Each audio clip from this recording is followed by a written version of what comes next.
Down since day one-ish? Is that how it goes?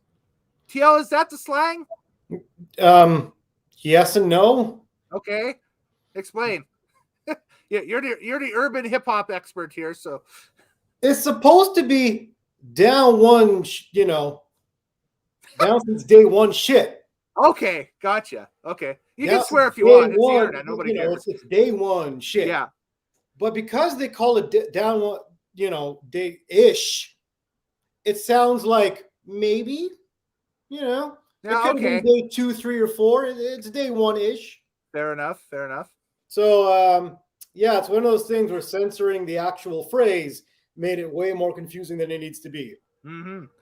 Well, in case you haven't figured it out, welcome everybody to the Nitro Stake WWE Day 1 in Opinion and Review, which went down last night from Atlanta, Georgia. The end date of the event was, of course, 1/1/22. So it's 1/1/22. Or check 1/1/22. Nice.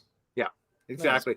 Nice. Of course, I'm Kellen Nitro. On the other window is Mr.TL. And we both checked out the show. We both have opinions on what we've seen. And you are about to get them in full effect. Also, if you have comments or questions or anything about anything you watched last night on WWE Day 1, feel free to throw them up in the comments tab, either on Facebook below the video, or it's on the right-hand side if you're watching on the mighty YouTubes. And shout out to everybody over at the Crosspoint Pro Wrestling Forum over on Facebook. Glad to be streaming live to those folks today. Or if you're watching on the PVR function on YouTube or Facebook or whatever, welcome to whatever it is. Monday, Tuesday, the future, you name it. So we're coming to you from the future and the past. And the past. And the present. Exactly. So before we start, how was your New Year's? Was it, did you have a lot of fun on New Year's Eve? Get out, do some things? Okay, so we live in a very cold country. They got super cold, so no cold things. Yeah, they canceled fireworks, which suck. Well, I mean, it was like minus 30,000, so forget it. Yeah, so there's no way to get fireworks in here, so that's about it. So I'm going to bring it up right now. Woo, Undertaker! At the bottom of the screen is the infamous Nitromaniac TV Undertaker with all of the results and latest news and views from last night's WWE Day 1 pay-per-view. And we'll get into our kind of breakdown of it right now. Let's not waste any time. Nothing to it but to do it. The problem is that everything is on like 5 or 6 different pages here, so I have to do the thing. All right, so WWE Day 1. Yes, there it is. Yay. That's the event. This is a brand new premium live event. They are not called pay-per-views anymore, which was the first kind of groundbreaking thing we learned yesterday, is that these are not pay-per-views anymore. They are not pay-per-views anymore. They are premium live events, evidently. PLEs. Mm-hmm. That's marketing for you. Now, everybody caught on to that immediately, that they called it a premium live event, which was immediate eye rolls of more WWE lingo of words that mean other things, but they won't use the real words. Which is kind of like cool. A championship opportunity. Yes. Or, I don't know, take your pick. Championship title instead of belt? Yes, they will not call it a belt. They will not call it a strap. They will not local medical facility instead of hospital. Yes. It's the stupid WWE language that they put together so they avoid using real words. Ruthless aggression. Yes, and this is now added to the lexicon of that being a premium live event. Premium live event. Stupid. The next premium live event, for example, is the Royal Rumble. Yes. So, yes, exactly. We will call them pay-per-views and not a premium live event or a PLE because, well, it's not going to catch on, so screw it. A PLP, yeah. Premium Live Event, PLE. Premium Live Event, PLE. Yes, exactly. So, as you notice, this is the last time for the holiday lights too for this year, so I have them kind of draped over the background as well. Bust out the holiday lights because it's, we're talking a New Year's event, day one, whatever, in the background, and it's got a little bit of a prism effect happening on the camera, but that's a-okay. That's fine. So it's not perfect, but nothing ever is. Let's go to the results, tangible results here. We'll start things first, and we have our first, oh my God, injury moment of 2022 from the pre-show of all things, where this was a tag match between, Sheamus and Ridge Holland, Ridge Holland, I should say, who have been kind of thrown together on SmackDown here lately, and then kind of have been basically like a bruiser tag team type combination in recent weeks on SmackDown Live versus the team of Cesaro and Ricochet. And the match doesn't even get about, a couple minutes old or so. And when Ricochet tries to do a standing moonsault and lands up or ends up basically crushing Ridge Holland's nose with his foot when he lands. Like the GIFs online. It's pretty gruesome when you see it. Yeah, so I didn't watch the pre-show as always, but I did catch that on Twitter because there are many videos and GIFs made about it. Mm-hmm. And I was like, in real time, it doesn't look that bad, but then when they slow it down, it's like, oh, he stepped on his face. Dude's legit stepped on his face off of that. So, very brutal. It's if you have a weak stomach, don't watch. But by all intents and reports, that it is just a broken nose that we're seeing online and that stuff. Holland might miss a week or two, but he'll be back in a couple weeks. They'll probably. Okay. Have they explained why Sheamus and Holland look like they're auditioning for Gangs of New York? I don't know. Not really. I mean, like you look at, it's kind of a 1930s, kind of a 1930s fug type look, More like 1830s, like I said, Gangs in New York. Ridge, I think, is Irish. I'm not sure. So, too. Irish or Scottish, one of the two. But he's got like the leather beanie happening and whatever and that stuff. So it's a stupid look. They look awful. This was completely thrown together, and I missed an injury. Yay. Yeah, the match itself ran 9 minutes and 45 seconds. 8 minutes of it was basically Sheamus fighting back 2-on-1. There was a lot of it, obviously, after Holland got hurt. And Sheamus hit a white noise to Ricochet out on the floor, and then a big bro kick for the 1-2-3 on Cesaro, where Sheamus gets the W, and that was the event as well. Of course, the big news coming into this thing was no Roman Reigns, as he's out with a positive COVID-19 test the day of. So what had happened? Well, Brock Lesnar got inserted into the main event. So this match that was supposed to happen last night for the Universal title did not happen. I don't know if it's going now at this point, if it is going to happen or not. We'll talk about this a little bit more when we get into the main event. But, they've basically platooned in or parachuted in Brock Lesnar into the Raw brand and was saying, well, he's a free agent, which, sure, he's a free agent. He didn't get drafted at all or anything. He's on whatever brand he wants. But, just still, it's kind of like, the home base is on fire. Let's parachute in, Brock Lesnar from Saskatchewan, and hopefully he can help save the sinking ship at this point. Well, they paid for him. They had to use him regardless. Mm-hmm. They were going to use up that money anyways to pay him for his flight and for appearance. So why not throw him in there? You can definitely tell it was slapped together because in his little promo, he mentioned his advocate, Paul Heyman, who was nowhere to be seen on this thing, which would have been a major point given that he got tossed out of the bloodline earlier in the month. So they really slapped this thing together.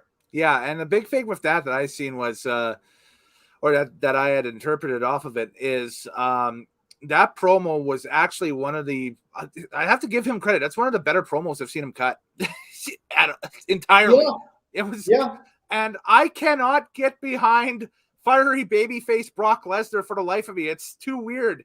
This is like watching a dog with rubber boots try to negotiate a puddle or something. It's just strange. Like, I enjoy the hell out of it because it's like he's really getting into it. I think he enjoys being happy, which is like contrary to popular belief. Yeah. And it's really funny to be like, this crazy ass monster psycho really, like when he's laughing and smiling, that means something is wrong and something is going to die pretty soon. So anyway, so the new main event looked like, we'll talk about it when we get to the main event. It became a fatal 5-way where Big E was defending the title against Lashley, Owens, Brock Lesnar, and Seth Rollins going into the main event, later in the night. But we start with the main pay-per-view, and we start with already, in my opinion, a 2022 WWE Match of the Year candidate. I am bold to say that, but man, this was amazing. We had the New Day in King Woods and Kofi Kingston take on the Usos for SmackDown Tag Team titles, Jimmy and Jay. This one ran 17 minutes and 5 seconds, and it was 17 minutes and 5 seconds of pure quality.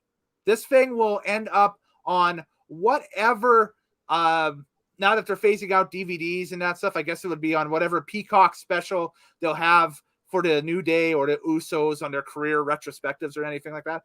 But this was a classic front to back. It reminded me of, it kind of gave me the same vibe back in the day of, I hate to compare this show with December to Dismember, because that is a terrible pay-per-view. And I spoiler alert, I don't think this pay-per-view was as bad as December to Dismember. But the one redeeming quality about December to Dismember is it has a balls out tag team match that opens up that card between the Hardys and M&M back in 2006 it was, or December 2006. This gave me the same feeling. This was a balls out clinic in tag team wrestling, in how WWE does tag team wrestling. And to me, they are, and this is coming from a staunch AEW supporter myself, WWE has the market right now for tag teams and tag team wrestling, because they put together a match like that. That's what tag team wrestling should be right there. That was great. Yeah, I agree. It was a very good match. Whenever they do their rivalries DVD special, whatever they want to call it, that match will be on there. What happened in the ring made up for every misstep that they made in promoting this match. That's right. Yep. Because they kind of booked this thing as, we've seen this before, it's just another match between these two. Mm-hmm. They did not equate into it.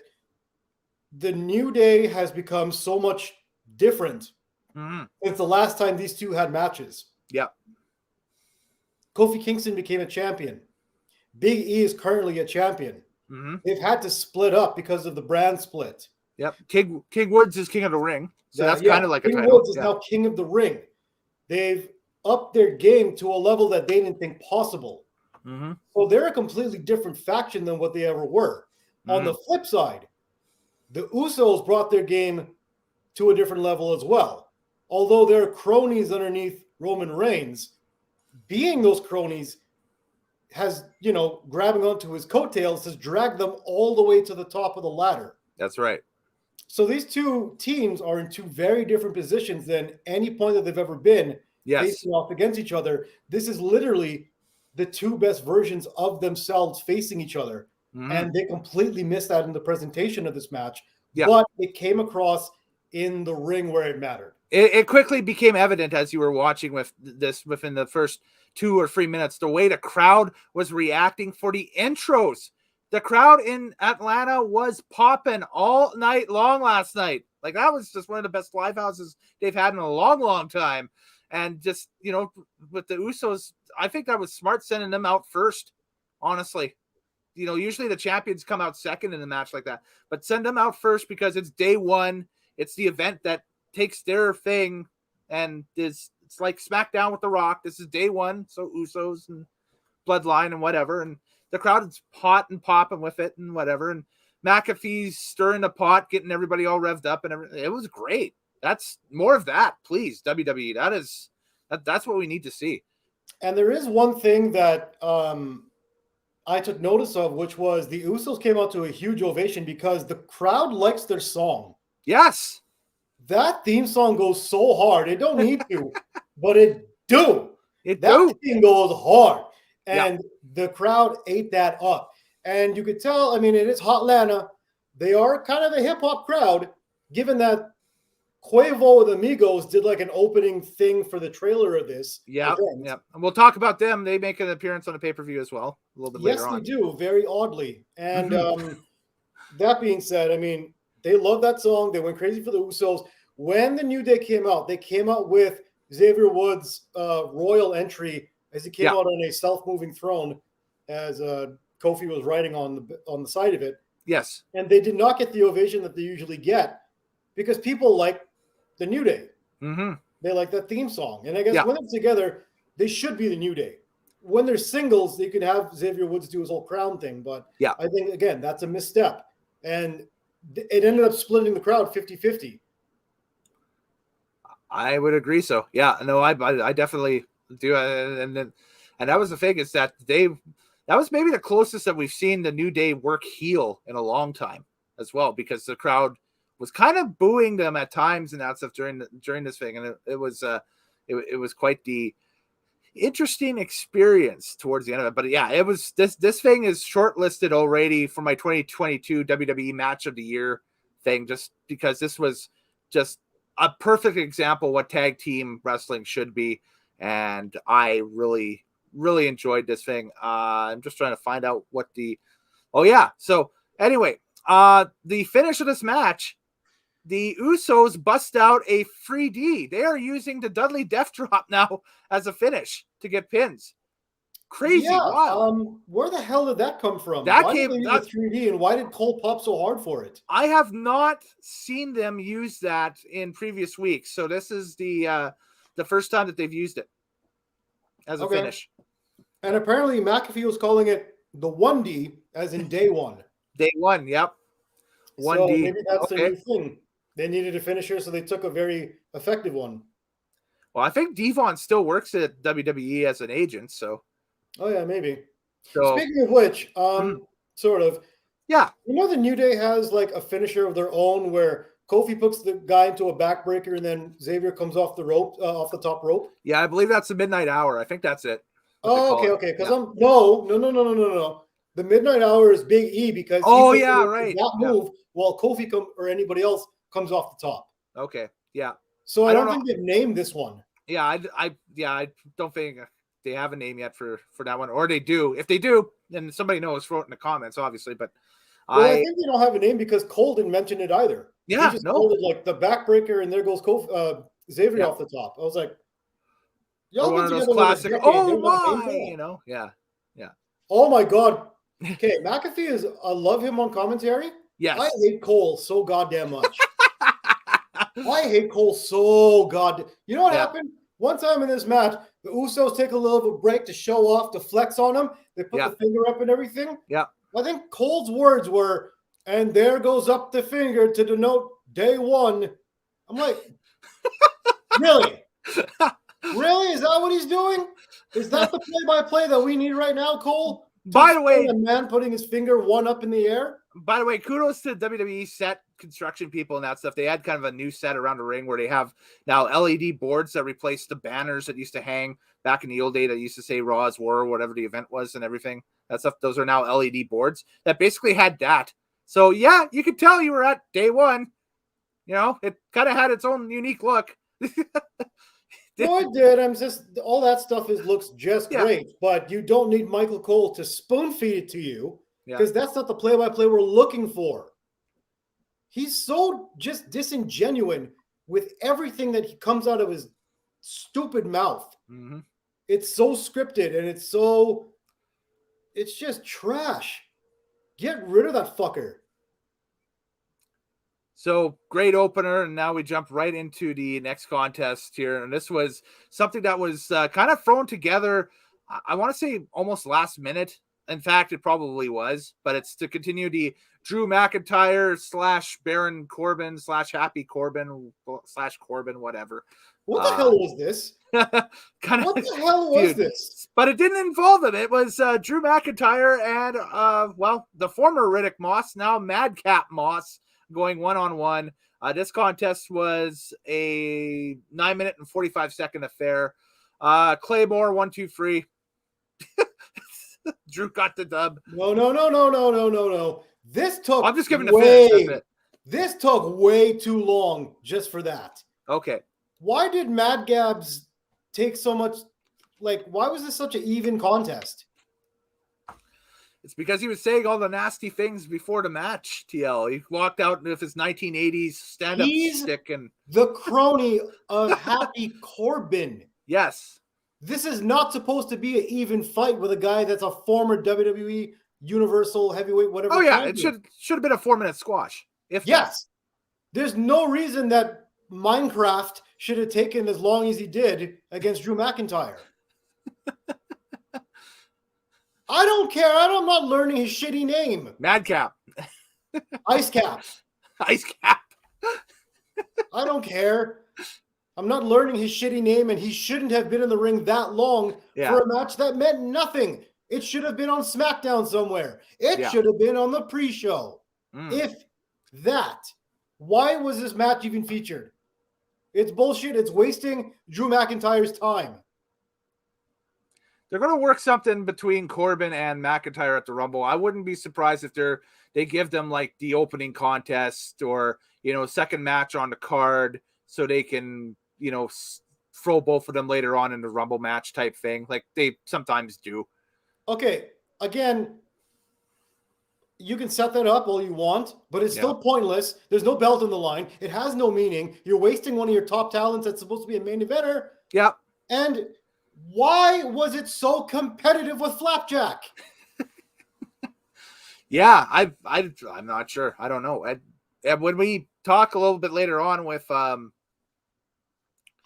what happens with the card and that stuff and everything, it kind of doesn't make any sense because we'll talk a little bit later on with like the Migos involvement and stuff like that with the RK Bro match and everything, and how that actually wasn't supposed to be what it was. And that's probably what threw a lot of people off.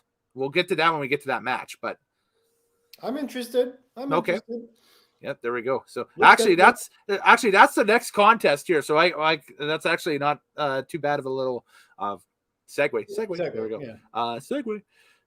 Boom. So this was this wasn't the finals of the RKO Bronament that was on Raw or whatever, but this was the winners of the RKO Brominant or whatever.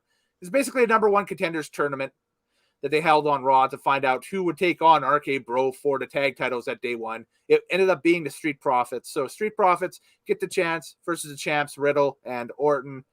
The match itself runs 11 minutes and 15 seconds on the pay-per-view here.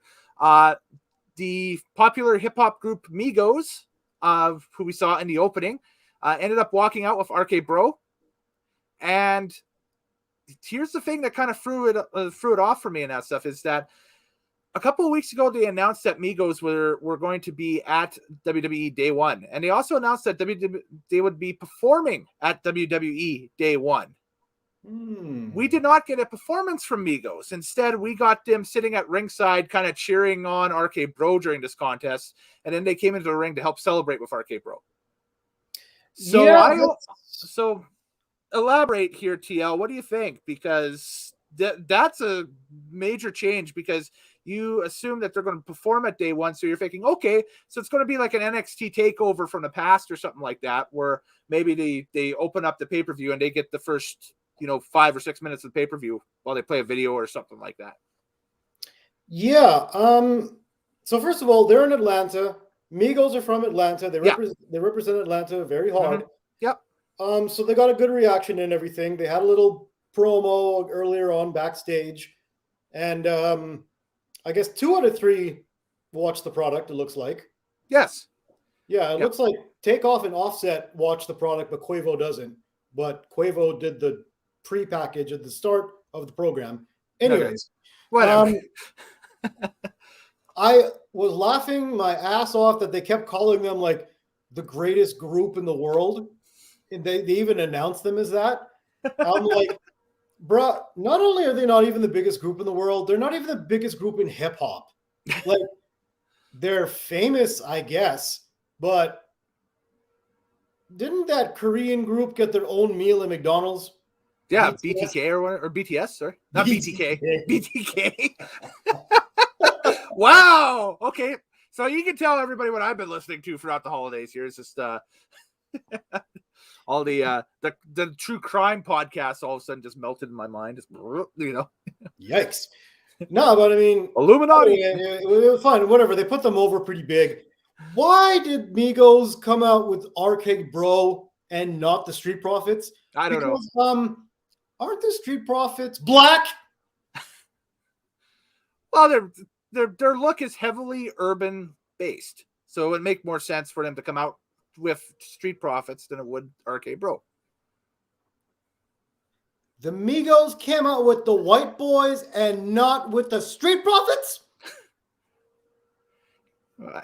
Someone want to tell me what's going on here? Well, I would argue that they were maybe looking at what is your kind of the icon. What is your argument for this? Okay, so what is your argument for the Migos not coming up with Street Profits and coming up with Arcade Bro?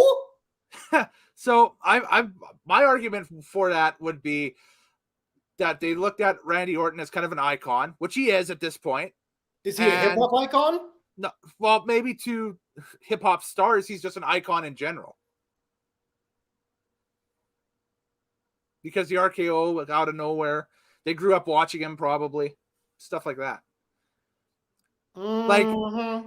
Like Ohtani is the best baseball player on the planet right now. But if you got a chance to walk out with Derek Jeter, who are you walking out with? What the hell did you just say? Just using it as an example. That's all. That's a weird example. And what are you talking about?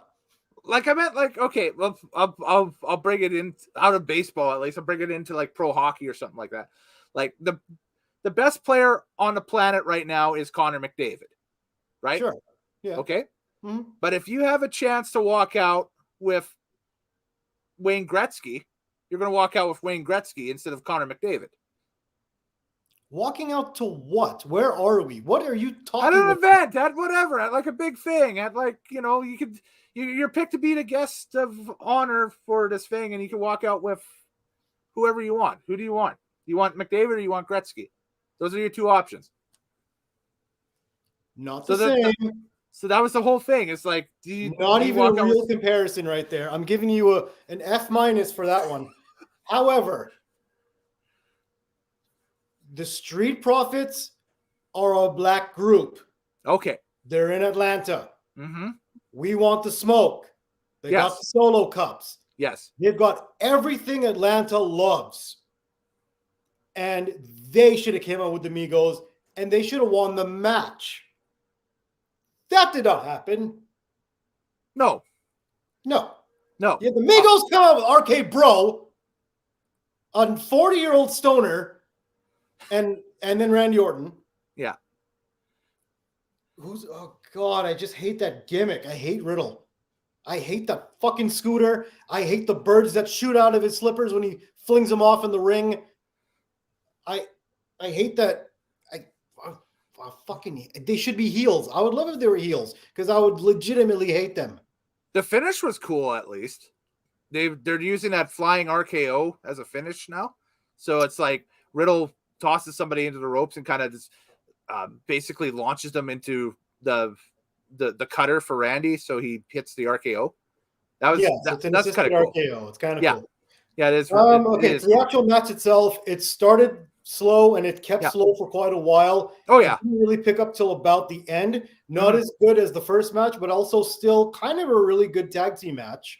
Yeah, my issue with the match itself was I can't get into face versus face matches, and that's what that was. It was a face versus face match. Like somebody had to be doing some devious stuff. I don't know, man. Street Profits were acting like heels when they didn't come out with Migos, and they were like taunting them on the side every time that they were in the ring in control of the match. Yeah, but they were healing it up. I was going to say later tonight, but of course, the pay-per-view being on Saturday kind of threw off my alignment of everything here. So you watch Raw tomorrow, they'll be back to throwing solo cups at the crowd and we want the smoke thing and whatever. So they'll be back to faces as it is. I have a very weird prediction. Okay. That we're going to mark down right now as one of my many weird predictions. Wow. Is that the sound effect of weird predictions? For the prediction, sure. Yes. Yeah. Here's my weird prediction. Yep. Montez Ford is going to be the next Rock. Ooh. Yeah, he's the next one. Ooh. I don't know if he's right next, but I mean, the next big star the WWE is going to put out into the world is going to be Montez Ford. He was something else last night too, with all the jucking and jiving, and he did a legit Harlem Shake in front of Randy Orton, and he did. Took notice. But like, he was feeling it last night. He was good, yeah. The athleticism, the charisma, his new look that he's got going. Yes, he put the flow into the braids. Yeah, yeah. I'm like, he's putting 2 and 2 together, and he's getting more close to what he's going to be. And this guy's got everything. He's got everything. Yeah, he's got it. He just needs the time and I guess the breakout moment. That's it. Yeah, so he needs that breakout moment where he gets put into a serious situation where he has to be more serious and less jokey. Yeah. But right now in the bottom of the card, like I look at him like how people were looking at like stunning Steve Austin back in WCW. Mm-hmm. You could see something was there, but because he was in the Hollywood Blondes, you're kind of like, meh, whatever. Yeah. But that's what I'm seeing right now in Montez Ford. I'm like, this guy's going to be this company. Yeah. If the company decides to keep him, which seems to be a challenge. That's why it's hard to predict these things because you never know what the hell WWE is going to fuck up next. Right. But if all things play how they should, this guy's the future. Yeah. Fingers crossed. Yep. Cross your fingers, cross your toes. Yeah, definitely for sure. So there we go. So we have the both tag titles are retained by their respective champions on the card tonight. So, or last night, I guess. So good matches. Good matches. Yeah, awesome matches. Yeah, great stuff. Like, the thing is that Uso and New Day put the bar so freaking high off the top that it was going to be tough for anybody to kind of vault that thing, right? So, but it was. Did you explain why the Migos didn't perform and why they just kind of did a vignette and then walked out? So from what I've seen online is Dave, for whatever reason, the deal broke down at the last minute for them to get their song licensed with WWE that they were going to use. And it was the one that they had been playing on the pay-per-view and that stuff, just to I guess, promote the show and everything like that. And I guess the idea was they were going to come up from the opening video or whatever to them on stage. And that was going to be the first little bit of the deal. And then maybe there was going to be like a Happy New Year type motif or something, and, confetti and streamers and party time and whatever, right? Just get the crowd going. So they got the song in the pay-per-view, but they couldn't clear it to get them to perform it. Yes. I don't know who fucked up that deal, but I hope they get fired. That is, that's a bit of a head scratcher for me. And like I said, that is completely like just unconfirmed stuff, but that's rumored I've seen on forums and a few other places and that stuff in the past 24 hours since pay-per-view had started and everything like that. We'll probably get a full we'll get the full lowdown of it probably later this week once the Meltzers, the Wade Kellers of the world and that stuff get a hold of the information and kind of do more digging with it and that stuff, whatever. But from what it sounds like, it just sounds like they signed a weird deal where they could license the song, but they couldn't have the act perform it because that's a whole different kettle of fish or something. I don't know. Man, that sounds like some AEW rookie bullshit. But they had the show built for them to perform it. So that's why, probably, looking back at it, why we had Hubcap Moss and Drew McIntyre go 9 minutes and 47 seconds. Because they had to eat that 6 minutes, right? So they should have given that more time to the tag team match. Yeah, no kidding. The way the tag teams were popping off last night. Yep. Frick. Let them go. Next up. Oh, this was one that I was looking forward to seeing. And in in my opinion, it's a good first step to what we will be seeing potentially at Mania in a few weeks or a few months, I should say. Well, definitely a few weeks. It's a few months away. Edge versus Miz 1-on-1. And this was the grudge match. This one went 20 minutes in length. And the finish for this thing, as I rotate down just to throw the finish out there, is, Maurice strikes Edge after Miz fakes a knee injury in the corner, but only that's a 2 count off of that. But then all of a sudden we look at the top of the ramp and a very angry Beth Phoenix is at the top of the ramp. She's pissed. She chases off Maurice, and then that allows Miz to get distracted enough for a spear from Edge for the 1-2-3. So Mania hype basically in this match. Maybe we see a couple of square offs at the Rumble in each Rumble match where we have Edge and Miz maybe squaring off head to head and one eliminates the other. Beth and Maurice square off and go head to head and one eliminates the other or something in the Rumble matches. And that sets up a mixed tag for Mania. That's probably the most likely route I see them going with this, at least. But, the presentation, the thing that I really popped for, though, was the beginning of the match is that they're using Edge in kind of a Brood hybrid type entrance now, where he's coming up through the fire with the Brood entrance, and then he stops, it goes dark, and then it hits his music and goes on. And I'm like, all right, cool. That's a neat little twist. I like that. They did that already. Yeah, they did. This was like the second time they did that. The first time was SummerSlam, I think, with Edge and Rollins. Yeah, Edge and Rollins. Yeah, because he wanted to show that he still had a edge to him. I see. Yeah. What did Stone Cold tell Lance Storm as he was trying to wrestle to impress him? Oh God, that's such a boring. So this did not move the needle to you at all, eh? This was pointless. Like, the whole thing of this, the story is, the Miz says, Edge, you don't have it anymore. And Edge is like, of course I still got it. Now, let's break that down, shall we? The Miz was on a reality TV show recently, a game show, mind you, Dancing with the Stars. Dancing with the Stars, washed-up celebrities go to get a little touch of fame once again. As they dance for the judges, huffing and puffing and waiting for the judges to give them their scores. And the Miz failed miserably, and he finished pretty low in that. Meanwhile, Edge main evented WrestleMania in the championship match. Daniel Bryan, Roman Reigns. Yeah. Okay. Yep. Yeah. Yep. Okay. He was in a title match. Then he had a program with Seth Rollins. And then the Miz has the audacity to say, do you still have it, Edge? It's like, bitch, I've been doing more than you in 2021. No kidding. What the shit did you do? That's kind of a play off of Miz's past a little bit, because what was the whole thing with him and what was the feud? Was it Miz and Cena a couple of years ago? No, it was Miz and Daniel Bryan. That's what it was. Where Miz was like, I am here week in, week out, day in, day out, whatever, going on to house shows, blah, blah, blah, blah, blah. And where have you been? So now it's kind of role reversed. Who has been in and week out? It's been Edge. And who has been kind of off the show doing whatever? It's Miz. So yeah, the story and the setup to this made absolutely no sense. So I was already, not interested in this whatsoever. Right. And then they continued to go out there and bore me for the next 20 minutes.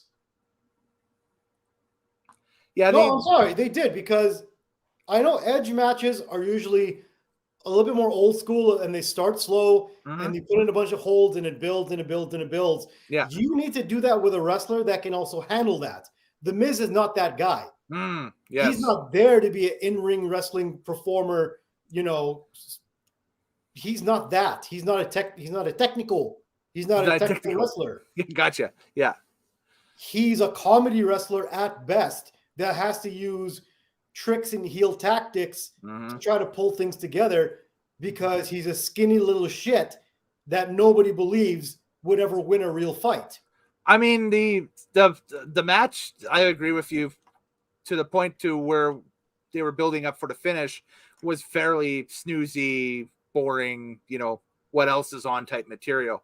I myself, just preference wise, enjoyed the finish. That's because they're setting up for something down the line. And the finish was whatever, and whatever they're setting up for is useless anyways. To me, this is just as useless as McIntyre and Curb Stomp, whatever his name is. It's Mania. It's fine. it's going to be the spectacle of WrestleMania, where the Hall of Fame couple comes back to try to become the top power couple in WWE one more time, whereas by taking down a nobody and his no talent wife, because they claim to be the top power couple right now in WWE, but nobody has talked to Seth and Becky about the matter, so I don't know. So or Triple H and Stephanie, or Triple H and Stephanie, or give me a break. Give me a fucking break. Maurice never did shit when she was a wrestler, and she ain't done shit now. No.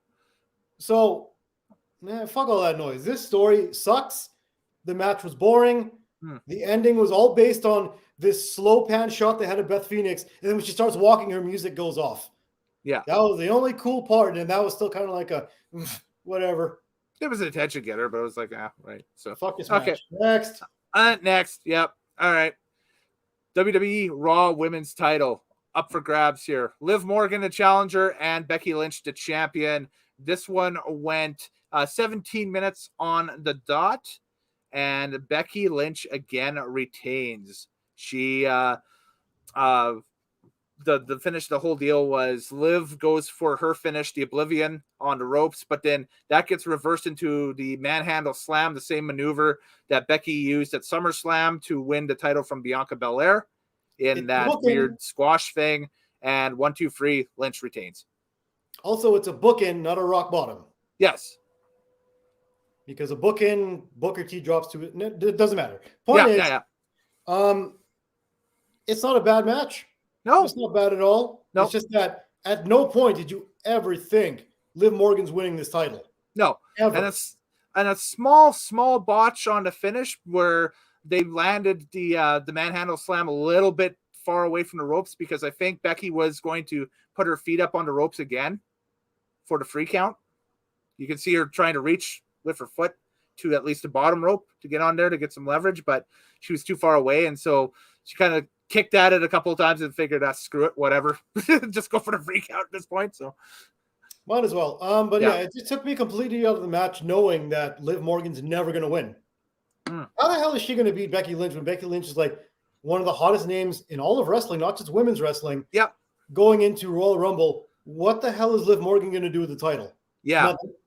I mean, if anything, it just plants, the seed of favoritism a little bit on Morgan for winning the Women's Rumble match. But the problem is now you're throwing her into the same mix as like a Bianca Belair, as a Rhea Ripley, as and even who's over on SmackDown. You can only have one winner. It's not like it's each brand having their own Royal Rumble. It's one Women's Rumble and one Men's Rumble. So you can only have one lady and one man go on to WrestleMania into a title match. So, and I don't see Liv winning the Rumble this year. I think it'll be somebody. I think it'll be either like a Sasha Banks or a Bianca that wins it. Yeah, honestly, like she's not going to fit into the title picture. Yeah. So, now does Liv end up in the final 4 or in the final 3 on Rumble Sunday? Maybe. She could finish wherever she wants. She'll never finish number 1, and that's why I'll never be interested. No, she's not going to win it. Yeah. Yeah. No, she's not going to win the thing. Yeah. That's my whole problem with this whole program, with the whole booking and the whole presentation. Mm-hmm. She has no chance of winning. Yeah. That's that. So Lynch retains. We'll end up, of course, at the Royal Rumble, waiting to see who walks out and who will be challenging Becky Lynch, potentially. Or maybe it might be Charlotte Flair. We don't know. At the end of Rumble Sunday, and which brand will it be for WrestleMania, what the matches will be for WrestleMania this year, because they got 2 nights in Dallas in front of that big, huge AT&T Stadium in Dallas. 2 whole freaking nights. So, and hopefully either one of the 2 title matches can replicate what we've seen last year with the women's title match between Bianca and Sasha, where that thing was just a show stealer and, you know, a short list match of the year candidate, right? So. Oh yeah, absolutely. Yeah, for sure. Next. Well, before we get to the main event, Johnny Knoxville declares himself for the Royal Rumble. So the men's Rumble will have a celebrity participant. Next. Johnny Knoxville of Jackass is going to the Rumble. I just hope this ends up better than the last WWE related thing they did, which was with Umaga, you know, about a decade and a half ago or so. And Umaga legit stiffed Steve-O and Johnny Knoxville. It's still one of the best pieces of television I've ever seen in my life. For anybody that doesn't watch wrestling, yeah, Kellen just said really means not that kind of stiff. What he did was he gave, was it Knoxville or was it the other guy? It was both of them, I think. No, they were it was both the of other them. guy. It was Oh, Steve-O maybe, yeah. Steve-O. Yeah, because Knoxville was laughing at him. Spike in the neck, but then Steve-O got up immediately. So Umaga actually knocked him out in real life and gave him a blackout concussion. Yep. So he would stay down. Yep. And Steve-O tell that story to this day to everybody. He's like, man, I remember this one time I went to wrestling and I didn't know you were supposed to stay down. So the guy put me down. I had the craziest blackout, man. And I'm like, well, guess who's going to be in the Rumble? Well, not Johnny Knoxville, the guy who was with him, but Johnny Knoxville has done some stuff with WWE since then. He's hosted Raw a couple of times and this, that, and the other thing. So this is just another cross promotion thing because they got a new Jackass movie coming out in February, I think, like the week after the Rumble is the latest Jackass movie that's coming out. So we'll see what happens with that. He'll probably they'll give him like the Drew Carey spot where he draws like, you know, number 3 or 4 or something like that, and then all of a sudden, here comes Kane. Yeah, Kane or whoever this big super heavyweight is, almost or something like that, yeah. And tosses him out. Hey, Kellen, what did Stone Cold say to Lance Storm again? Boring, yeah. Boring. Next, WWE title match. Here we go. So this is where we drop Brock Lesnar in. We put him in the Fatal 4-Way with Seth Rollins, the champion Big E, Kevin Owens, and Bobby Lashley. And this contest ran a real tidy 8:25. And Brock Lesnar is your new WWE champion after last night. Makes me wonder what the initial creative was for this thing. Excuse me. Makes me wonder what the initial creative was for this thing, I should say. And whatever it was, it probably wasn't important because they were willing to drop it. They scrapped it. Yeah. they yeeted that thing like Steph Curry yeets freeze from center court. Did I do good with the reference? Adequate. Okay, great. Yes. Awesome. But yeah, so a lot of people upset online today with Big E not retaining. Obviously, there's a lot of people upset online that it's like, well, what was the point of throwing Rollins and Owens in the mix then and that stuff and whatever? And it's like, well, up until, 24 hours ago or so, we assumed that it was going to be Lesnar Reigns on one main event and Fatal 4-Way in the other main event. So maybe the belt was going to either retain on Big E, or if anything, maybe Lashley was going to walk out with it. I don't know, but I didn't see Owens or Rollins winning that thing to begin with. I thought that this was just, they were just thrown in there for, to help the build a little bit and that stuff, and maybe for a little comic relief, the way that the storyline was going. But when they platooned Lashley in there, I think that was like, okay, well, that's probably the guy that'll probably walk out with the belt at the end of this thing. Now, the interesting line of thought is what triggered the decision from Lashley winning and potentially walking out with the belt, or Big E retaining, to all of a sudden Brock Lesnar winning and walking out with the belt last night. That's a drastic 180. Well, it comes down to the equation. You can't have Brock Lesnar lose, and you can't jump him into a match and have him lose. So they had to make him win. Yep. Now they have to play the recovery game to pick up the pieces to figure out how this is all going to come together. Mm-hmm. Now, whatever that may be, I don't know. Maybe they'll have a champion versus champion at WrestleMania, and this is how they end up doing it. Mm-hmm. But you can't pay Brock Lesnar, have him come to the arena and do nothing. He is not Migos. He is Brock Lesnar. He is Brock Lesnar. So, of course. They had to throw him in a match. They can't have him lose, so they had to make him win. It was just a matter of an equation. What they do from here and how WWE is going to fuck this up will be the fun part. Yes. Yeah. He's the one who's hanging out in a hotel bar after the night with Wayne Gretzky and Rick Tocchet. Yeah, the whole TNT crew is there. I saw that picture. Saw that, yeah. Good on them. I'm like, I like babyface Lesnar. Like I said at the beginning of this thing, I can't get behind babyface Lesnar because it's too bloody mind-blowingly confusing for me. I'm looking at this, I'm like, no, you should not be acting this way.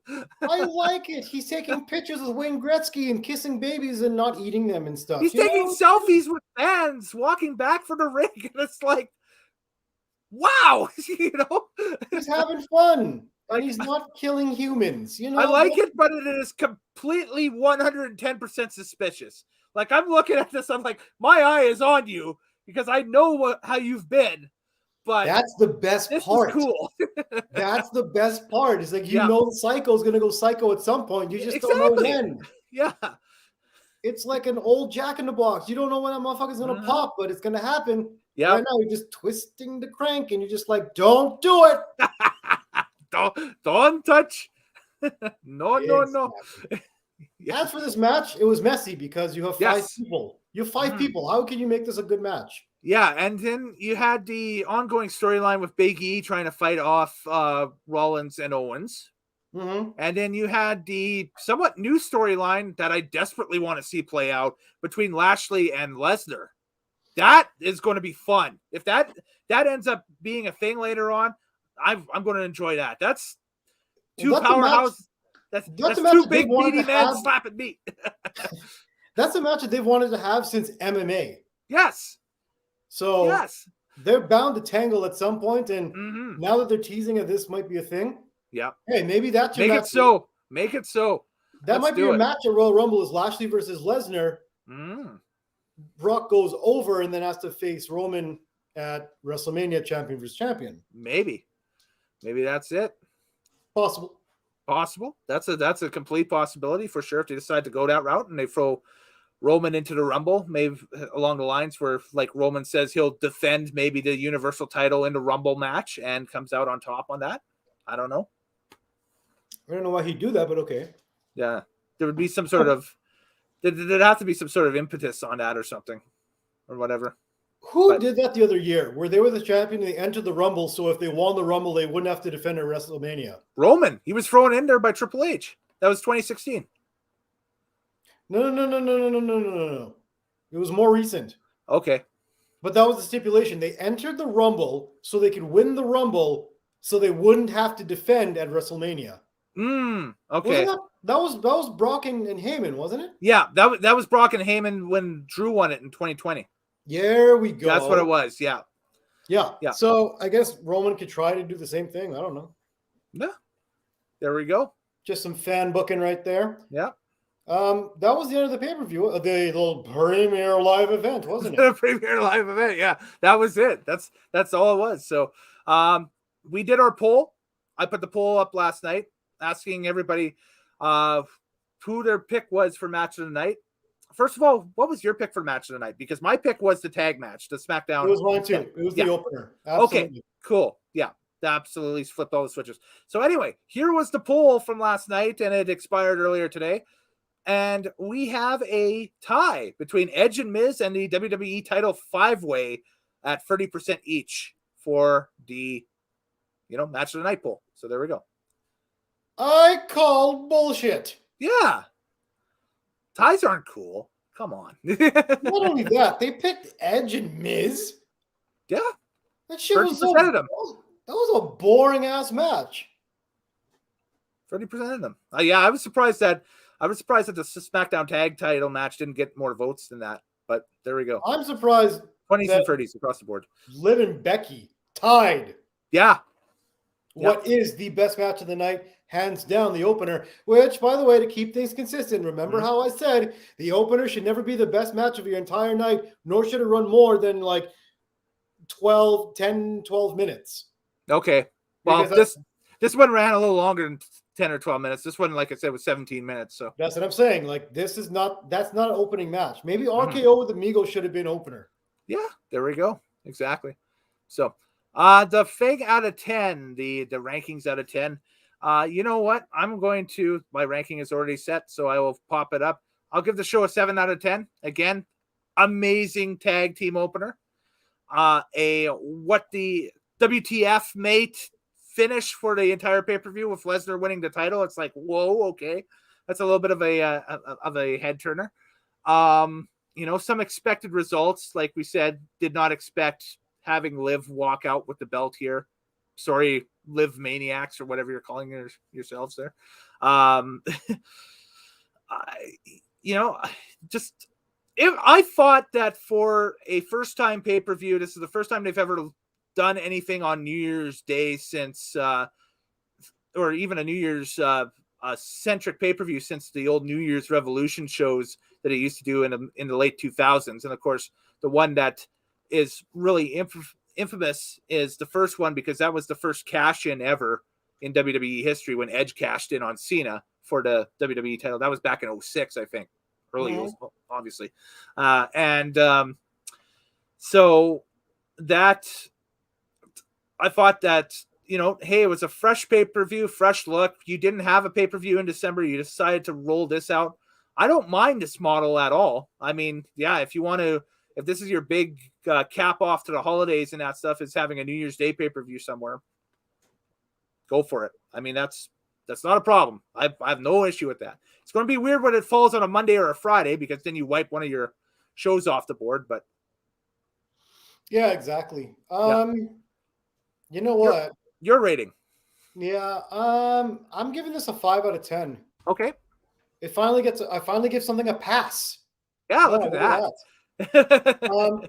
New year, honestly, new you. The 5 out of the 10 is for the 2 tag team matches alone. Yes. Yeah. Everything else was meh, but also the surprising parts were just results that you could have just saw on social media anyways. You didn't need to get the entire event in order to see Brock Lesnar win in this messy-ass 5-way match. But the 2 tag team matches alone were worth the price of admission. Yes. As said by McAfee, actually. Yes. So, yeah, you know what? Just to see those. And like I said, if you go back and watch that match with Street Profits and RK Bro, you're going to see, I kind of feel like you're going to see the makings of Montez Ford. You're like, okay, that guy, that's the guy. He doesn't know it yet. We may not see it yet, but if you watch that match again, you're like, okay, I think that's the guy. Absolutely. Yep. For sure. Not a whole lot else I can add to that. It was the show, WWE Day One. Catch it on Peacock. Catch it on the WWE Network. Yeah, you name it, across the board. It's up if you haven't caught it. And check it out. Let us know what you think. Tweet us at Kellen Nitro, at TM Loughton for Mr.TL and all that stuff. It's plug time, so it's time to plug some stuff.